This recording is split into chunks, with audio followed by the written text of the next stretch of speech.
తెలంగాణలో సంచలనంగా మారిన గొర్రెల స్కామ్ విచారణలో ఏసీబీ దూకుడు పెంచింది. స్కామ్ జరిగిన తీరును ఒక్కొక్కటిగా బయటపెడుతోంది. ఈ స్కామ్లో నిందితుడిగా ఉన్న కాంట్రాక్టర్ మొయిదుద్దీన్ కి సంబంధించిన లోలోన కంపెనీలపై ఏసీబీ ఆరా తీస్తుంది. పశుసంవర్ధన శాఖ అధికారులతో కలిసి మొయిదుద్దీన్ గొర్రెల యూనిట్ ధరను భారీగా పెంచినట్లు అధికారులు గుర్తించారు. లోలోనా పేరుతో మొయిదుద్దీన్ 7 బోగస్ కంపెనీలను ఏర్పాటు చేసినట్లుగా తేల్చారు.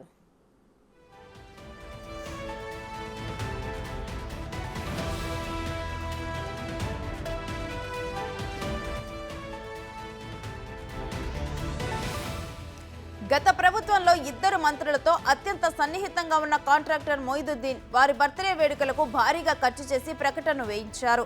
అలా వారి నుంచి గొర్రెల కాంట్రాక్టులను సొంతం చేసుకున్నట్లు తెలుస్తోంది. ప్రస్తుతం మొయిదుద్దీన్ దుబాయ్లో ఉన్నట్లు ఏసీబీ గుర్తించింది. ఇక లోలోనా కంపెనీ ప్రతినిధులంతా అడ్రస్ లేకుండా పరారయ్యారు. మొయిదుద్దీన్ కొడుకు ఇక్రమ్ అమెరికాకు పారిపోయినట్లు తెలుస్తోంది.